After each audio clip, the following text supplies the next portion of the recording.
The day I returned home from getting my elbow reset after a fall, I wasn't expecting to find a gaping hole where my truck used to be. No note, no warning, just the fresh outline of rubber marks on my own driveway. At first I thought it was stolen, until I noticed something even worse. A little neon orange sticker half peeled from my mailbox, reading, "Removed by HOA vehicle out of compliance." I blinked at it like it was written in Martian. Out of compliance with what? Parking in my own driveway while recovering from a literal injury? My name's Matt. I'm the kind of guy who doesn't stir drama. I don't yell. I don't make scenes. But this wasn't just a scene, it was an episode of a bad reality show. And the host? Karen. No, not just any Karen. Karen Delaney, the new HOA president who had declared herself the architectural integrity czar of the neighborhood. The kind of woman who wears a wide-brim hat like she's off to inspect vineyards, not police hedges.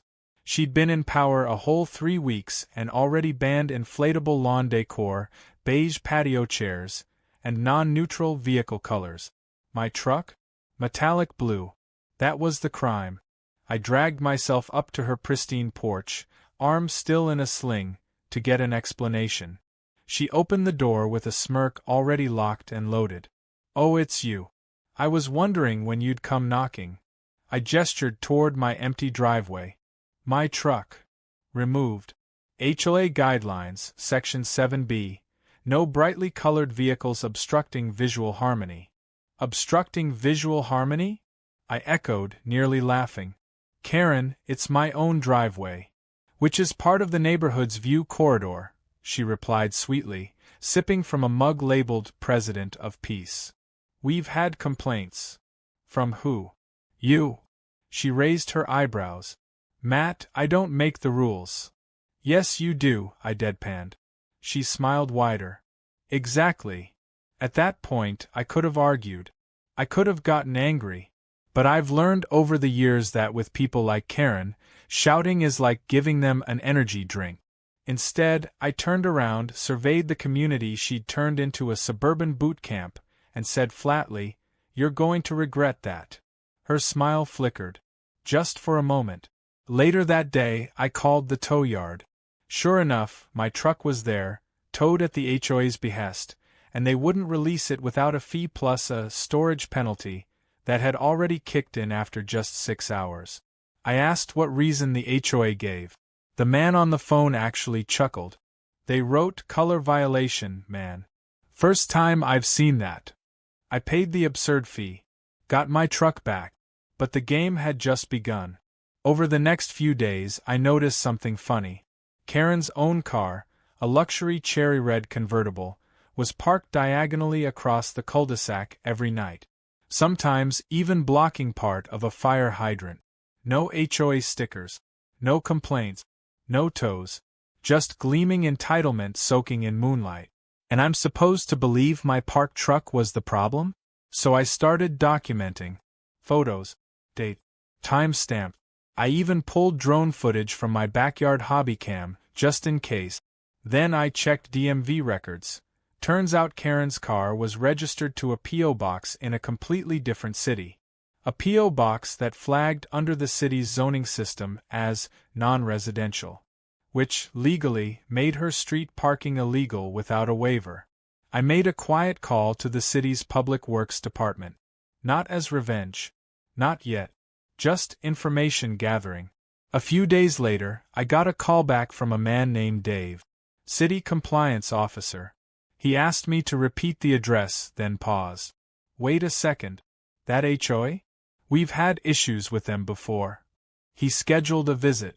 Karen must have sensed something was off, because she doubled down on the step-forward vibes, organized a community tea social, and handed out pamphlets titled, "Upholding Order in Chaotic Times."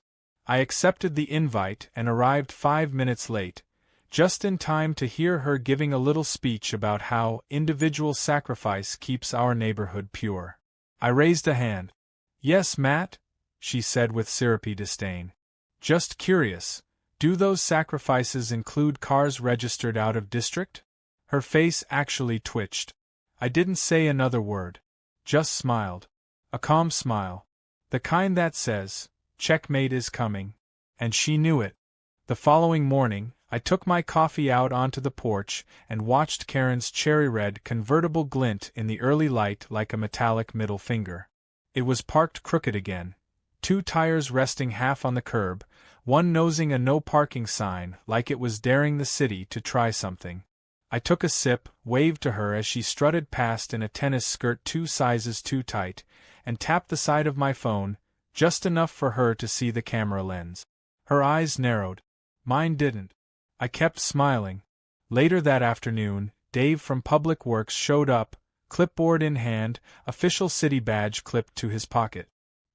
He stepped out of his sedan with the slow confidence of a man who's had his coffee, checked the law, and is about to enjoy his afternoon. I greeted him at the end of my driveway with a nod. "Matt, right?" he said, adjusting his sunglasses. I took a stroll past the HOA's bylaws online. "Y'all got yourselves a mini dictatorship over here." "You're not wrong," I said. "You see the convertible?" He followed my gesture and let out a low whistle. "Blocking pedestrian path, fire hydrant within 10 feet, and the license isn't even from this district. That's a traffic violation cocktail. And they towed my truck for being the wrong color." Dave scribbled something, muttered, "Classic," then strolled over to Karen's car like he was admiring a piece of bad street art. He took photos. He paced around it twice. Then he left a very official-looking orange violation slip on the windshield with one swift flick. I almost heard angels sing. From inside her bay window, Karen erupted like a kettle left too long on the stove. She stormed outside in her yoga shoes, hair in a tight bun so severe it looked like it was trying to escape her scalp, and nearly tripped over her garden gnome in her rush to the scene. Dave didn't flinch. "Excuse me. What is the meaning of this?" she shrieked. He turned calmly. "You're illegally parked on public land with a non-residential vehicle in violation of City Code 7.44.2b. This is your first notice." "I am the HOA President," she snapped, as if she was announcing royalty. "And I'm not in your HOA," he said flatly, flipping to the next page on his clipboard. "I'm in the city. The one that owns this street." "I'll appeal," she barked. "You can't. That's not how code violations work." He smiled politely. "Have a good day, ma'am." That little orange slip set off a chain reaction unlike anything I'd anticipated. Because Karen, in her infinite self-importance, wasn't content to let it go. She marched herself down to the city's parking office in person and demanded to see Dave's supervisor. According to someone I know who works reception there, she caused such a scene they had to call security when she slammed her mug down on the counter, another President of Peace relic, and threatened to sue for emotional distress. 3 days later, a second orange slip appeared. This time, the violation was more serious. Her convertible hadn't moved an inch. She was technically now in abandoned vehicle territory. I'd learned that if a car receives multiple citations without being moved or updated, the city has the right to impound it under urban safety regulations. She knew this too, she just didn't believe it would apply to her. It did. When the tow notice appeared, bright and white and stapled directly to her windshield with all the ceremony of a royal edict, Karen lost what little composure she had left. She marched up to my driveway, waving the paper in my face like I'd personally forged it in my basement. "This is harassment," she shrieked. "You reported me." I raised an eyebrow. "Actually, I didn't. I gave the city a heads up that someone might be abusing public space. They did the rest." "You are vindictive," she hissed. "No," I said calmly, "I'm thorough." She stormed off, muttering about lawyers and lawsuit. But by then, the neighborhood was starting to pay attention. The same neighbors who were once cowed into submission by Karen's monthly compliance reminder emails were beginning to question things. An anonymous flyer had circulated, definitely not printed from my personal laser printer, listing recent HOA violations and encouraging residents to know your rights. Karen's crackdown had created more enemies than she realized. She thought I was the problem. I was just the first domino. The night before her car's scheduled removal, I saw her outside with a measuring tape and flashlight, trying to angle her vehicle just enough to get it off the city's radar. She shifted it 3 inches. That was all. Then she went inside and posted on the community app that the haters will never win. By morning, the tow truck arrived. I'd taken the liberty of inviting Dave back for the event. He brought coffee. We watched from my porch, casually chatting while the team hooked her convertible to the back of a massive flatbed, like it was a wounded animal. Karen burst out of her house just in time to see it roll forward. "You can't do this," she wailed. "This is unconstitutional." Dave took a sip. "It's municipal code, actually." She ran barefoot down the lawn like a soap opera villain, throwing herself in front of the truck. The driver didn't even blink. He stopped, waited, and called dispatch. Within minutes, 2 more city officials showed up. She screamed at them too. Threatened a restraining order. Accused the tow crew of theft. Said something about calling the mayor. I swear one of the officials actually laughed. Eventually, they moved her aside. She flailed. She pleaded. She offered to pay. But the paperwork had been filed. The car was going, and no amount of Karening was going to change that. As it disappeared around the corner, I gave her a small wave. She did not wave back. You'd think that would have been the end of it. A reasonable person might reflect, adjust course, maybe even apologize.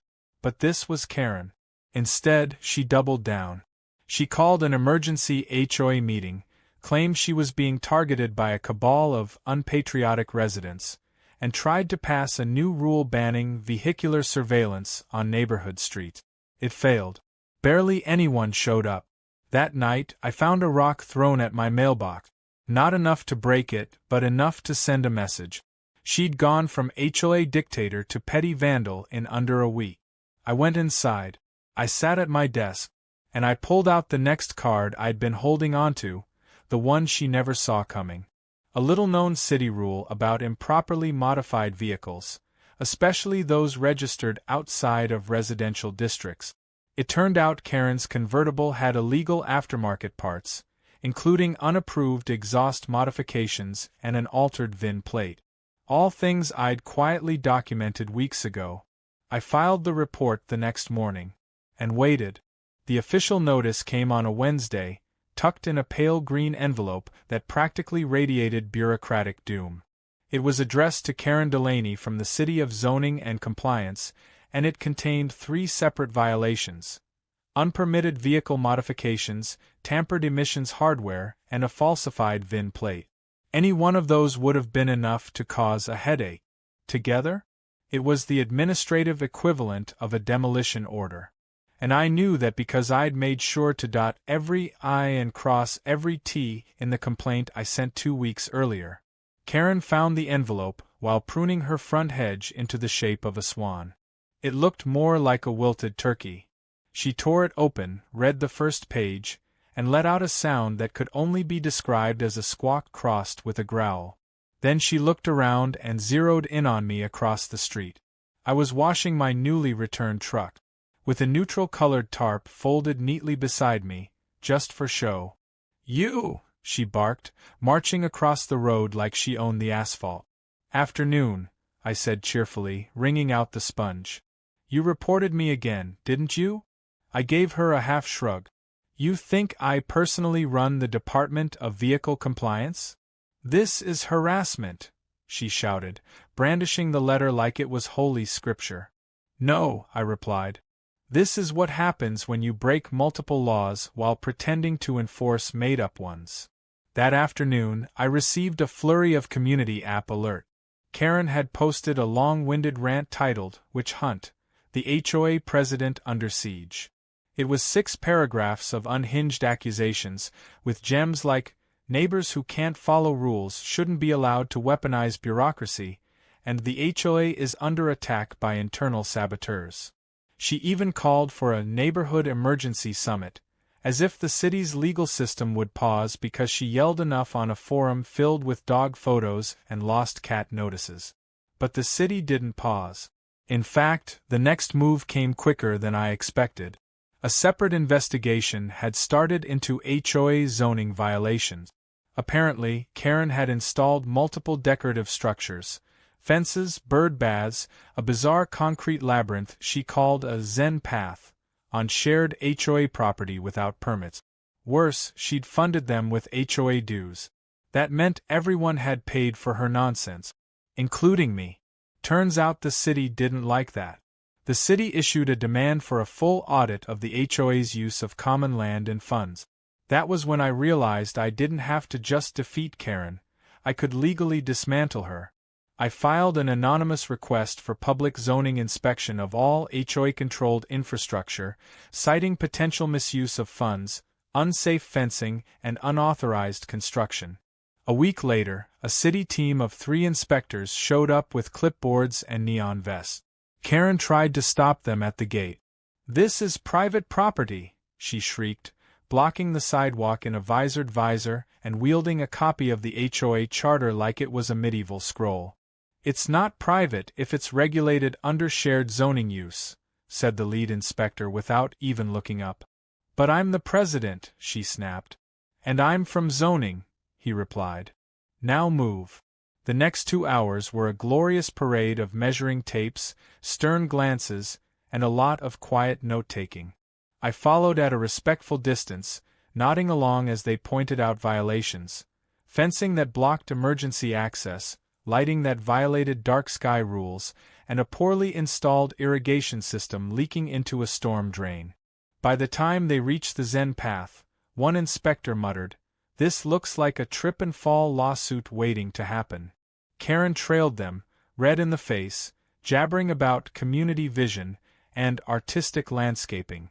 The inspectors ignored her entirely. Then came the real blow. The convertible, which had been towed a week earlier, was still impounded. Karen assumed she could retrieve it by paying the storage fee and clearing the parking fines. But thanks to the report I filed and the VIN discrepancy, the city had flagged the car as ineligible for release pending investigation. In other words, it was in legal limbo. And cars in legal limbo don't sit pretty forever. They get crushed. Karen tried to fight it.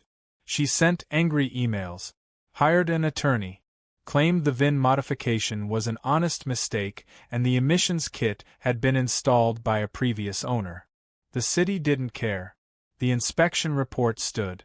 Her car had become a mechanical felon, and the city had every right to dispose of it. When she finally learned it was being scheduled for demolition, she cracked. She called another emergency HOA meeting. This time I went. And I wasn't alone. Dozens of residents showed up, fed up with her antics, her rules, her obsession with control. There were neighbors who had been fined for wind chimes, for leaving their porch light on past 10 p.m., for using a shade of tan deemed too warm. People were done. Karen stood at the front of the community hall like a dictator who just realized her army defected. She wore a white blazer, a gold pin that said "Order Matters," and the look of a woman trying desperately to clutch authority as it slipped through her fingers. "I have been under siege," she announced dramatically. "This HOA is under attack by forces who do not care about harmony, tradition, or rules." A man near the back whispered, "We just want to park our cars and mow our lawns." Karen slammed a gavel. "Silence. I will not tolerate heckling." I raised my hand. She glared. "What? Is there any provision in the bylaws that allow residents to motion for a vote of no confidence?" That was the moment the entire room shifted. You could feel it. Neighbors perked up. Phones were raised. Eyes turned toward me, then toward Karen, then toward each other. Karen stammered, "That's not. I mean, there's no precedent for." "Doesn't mean it's not allowed," I said. "And if there's nothing in the charter that says we can't vote you out, then I'd like to motion for a vote." Silence. Then a woman near the front raised her hand. "Seconded." Karen gaped. "This is mutiny." "No," I said quietly. "It's accountability. We didn't vote that night, not officially.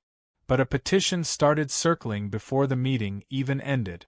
And within 2 days, It had the signatures it needed to trigger a formal HOA election. Karen tried to stall it, but the rules, ironically the same ones she'd weaponized, worked against her. By trying to enforce every letter of the law, she'd built a house of cards on a hurricane-prone bluff. And now the wind was blowing. The final nail came in the form of a city press release. The Department of Public Works and Vehicle Compliance will move forward with the scheduled destruction of an impounded vehicle found in violation of multiple municipal codes, including tampering with identification and emissions systems. The vehicle, a red convertible coupe, will be destroyed per policy next week. That wasn't just a legal sentence. That was a death certificate. Karen stood on her porch that afternoon, pale and stunned, while reporters showed up to photograph the scene. Her name was never officially published, but everyone in our HOA knew. And someone, I won't say who, leaked a photo of her reaction to a neighborhood Facebook page. It made its way to a local meme group. Within hours, HOA Karen loses her convertible became the top trending post. And the crushing? It hadn't even happened yet. They crushed it at 9:43 a.m. on a Thursday. The impound lot was on the edge of town, a place where rusty sedans go to die and unclaimed scooters fade into dust. It wasn't exactly a public event, but that didn't stop half our neighborhood from showing up under the excuse of needing to speak to someone about a misplaced license plate. I showed up with a thermos of coffee and a box of glazed donuts, parked myself on a folding chair just outside the fence, and waited. Dave from Public Works arrived, too. He didn't have to be there, but he came anyway, leaned against his car, and nodded at me like we were about to watch a 4th of July fireworks show. And in some ways we were. Karen pulled up 10 minutes late in a borrowed sedan, hair in chaos, makeup smudged like she'd forgotten which way was up. She flailed a packet of papers at the clerk, screaming something about injunctions, lawsuits, restraining orders, whatever buzzwords she could string together in hopes of freezing time. But the papers were incomplete, filed too late, lacked the right signatures. One of the clerks, clearly over it, flipped to the last page and said, "Ma'am, this form's not even notarized." She turned purple. "You have to stop this. That car is mine." The clerk shook his head. "Not anymore." Then the hydraulic machine started up with a low mechanical groan, and her cherry-red convertible was wheeled into place, propped on a metal tray like it was about to be sacrificed to the gods of justice and code enforcement. A small crowd had gathered by then. Phones were out. I noticed at least 2 TikTok influencers live-streaming. Karen lunged for the fence. "You people are sick," she shrieked. A security guard stepped in front of her. "Ma'am, please stand back. This is a hate crime against property." The machine's claws descended. There was a pause, a slow creak of tightening metal, and then, with a sound like someone stomping on a can of soda under a steamroller, the convertible folded in half. The windshield popped like a soap bubble. The roof imploded. The trunk twisted like a pretzel. In less than 30 seconds, the luxury vehicle Karen had flaunted like a status badge was nothing more than a red metal pancake.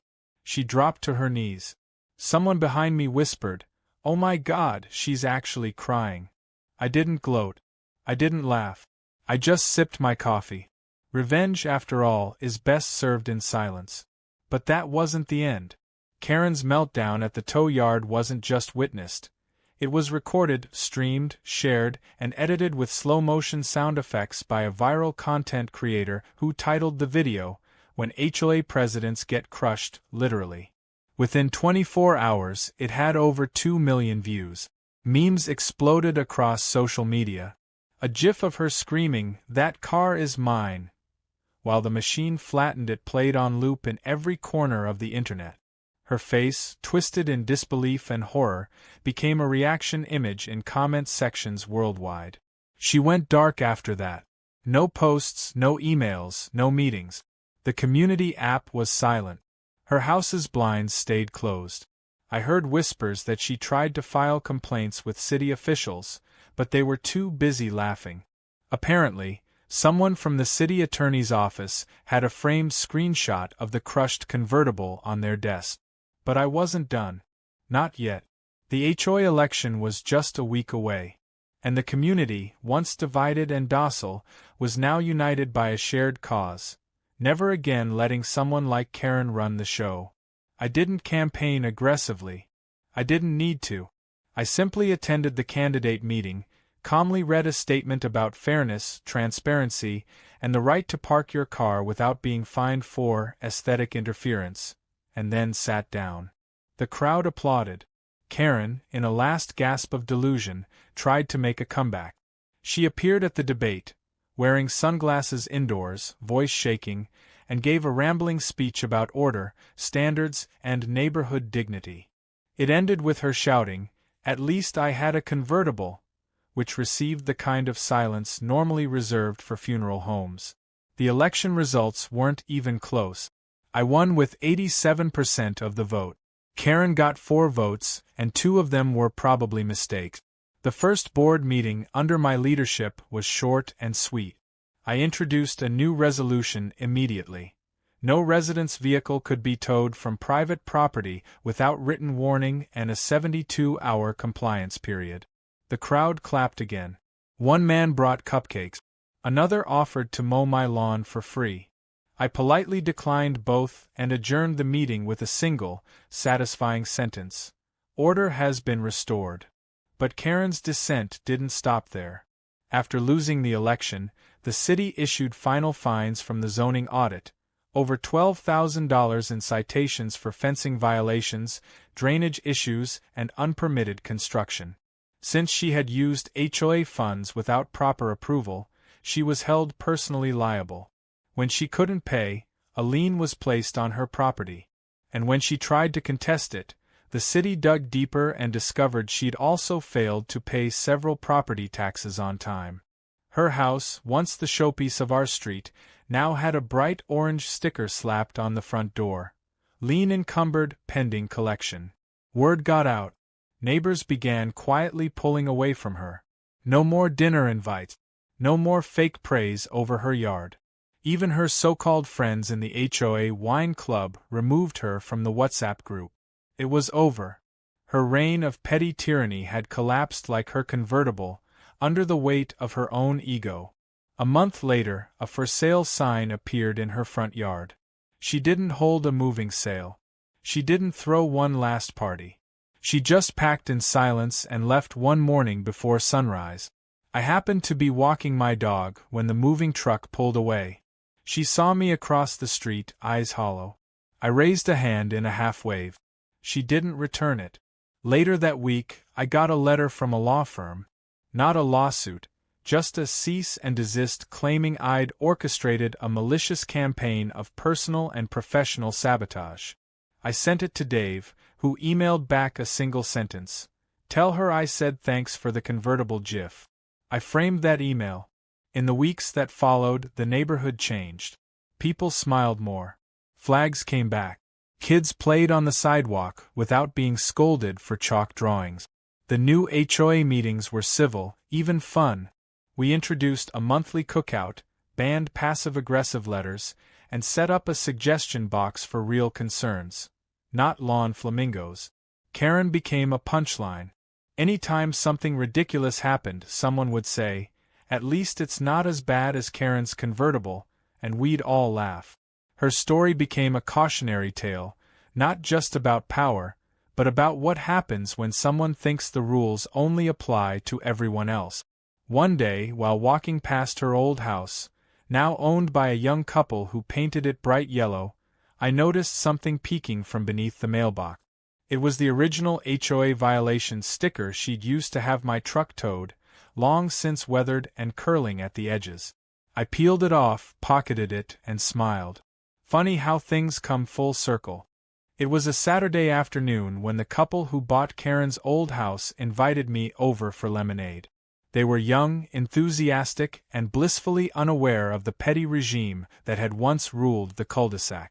Their kids were drawing superheroes on the driveway with rainbow chalk. Their dog wore sunglasses. The father told me, half joking, The neighbors said you were the guy who finally dethroned the Queen of Covenants. I laughed, nodded, and replied, I guess you could say I was the bulldozer behind the throne. And that wasn't far from the truth. Karen's downfall hadn't just been satisfying, it had transformed the entire community. What was once a neighborhood ruled by fear of beige violations and shrub inspections was now, for the first time in years, a place people actually wanted to live in. People waved again. Lawns didn't have to be copy-paste carbon copies. One guy even installed pink flamingos just to test the waters. No one cared.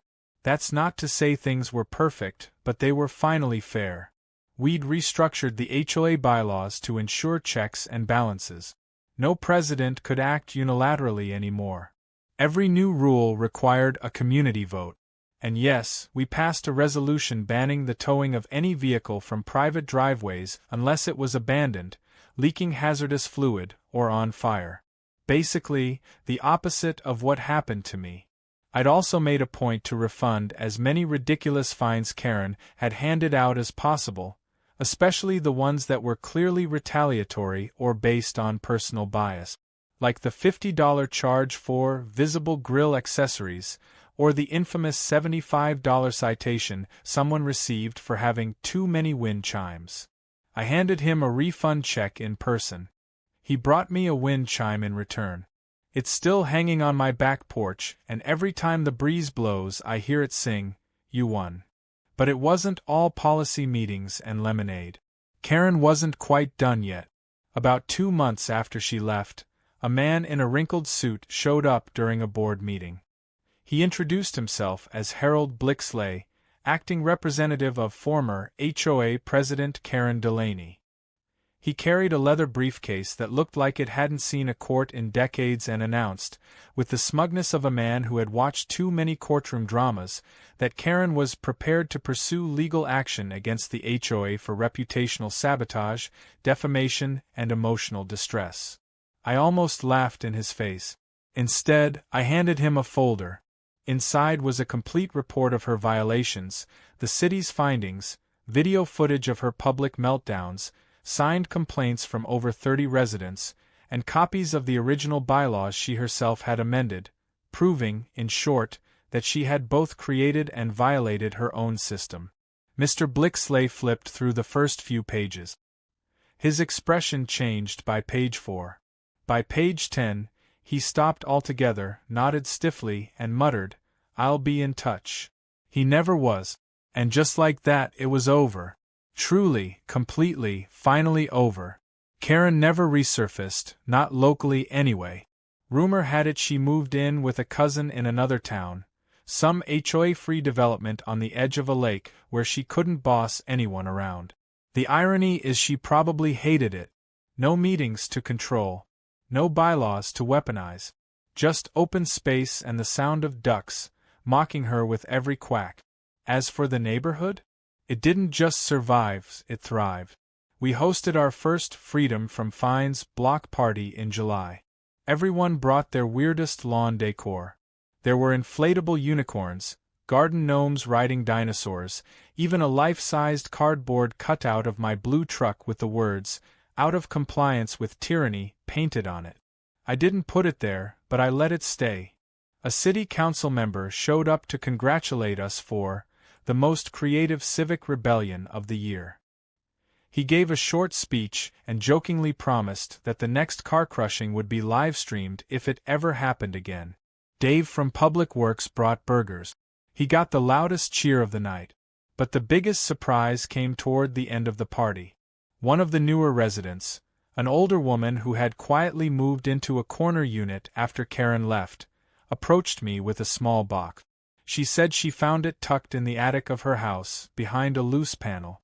It was labeled HOA Master Plans, and inside were dozens of Karen's personal notes, proposed future restrictions like banning doormats with text, replacing all mailboxes with uniform pillars, and something called Operation Decorative Curb Conformity. She even had a sketch of a neighborhood-wide color palette that was just various shades of gray. We burned the whole thing in the fire pit that night. Marshmallows roasted over authoritarian ambition. Nothing ever tasted sweeter. And still, months later, people came up to me with a smile, a handshake, or a slice of pie. The mailman once asked for a selfie.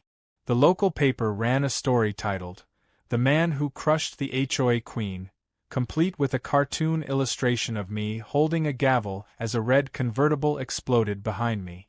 I showed it to Dave. He asked for a copy. I didn't run for a second term. I didn't need to. I'd made my point, restored balance, and reminded everyone that community doesn't have to mean conformity. It just means respect. That was the legacy I left behind. Not revenge, not rules. Just a little bit of common sense and a healthy warning for anyone who thought they could rule with an iron clipboard. Before I stepped down, I made one last motion. We installed a small memorial plaque in the community park. It's tastefully discreet, just a flat stone nestled under a flowering dogwood tree. It reads, "In memory of the convertible, crushed but not forgotten." Underneath, in smaller text, "Let this remind us all, power is not parking." I like to imagine Karen would hate it, which, in its own way, makes it perfect. And now? Well, I spend my weekends actually enjoying the neighborhood. I park wherever I'm allowed. I wave to neighbors instead of dodging citations. I no longer check my mailbox with dread, wondering if a pastel-colored violation slip is waiting to ambush me.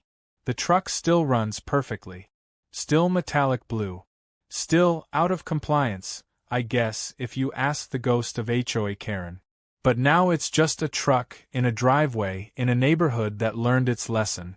Funny thing is, the story never really started with a car. It started with a woman who mistook power for purpose and control for community. Who thought she could bully people into submission and never face consequences. Who forgot that laws cut both ways and that when you push too far, sometimes the world pushes back, with a hydraulic press and a viral video soundtrack. In the end, I didn't just get my truck back. I got my neighborhood back. And all it cost her was a car, a title, and whatever remained of her public dignity. Worth it. Every single penny.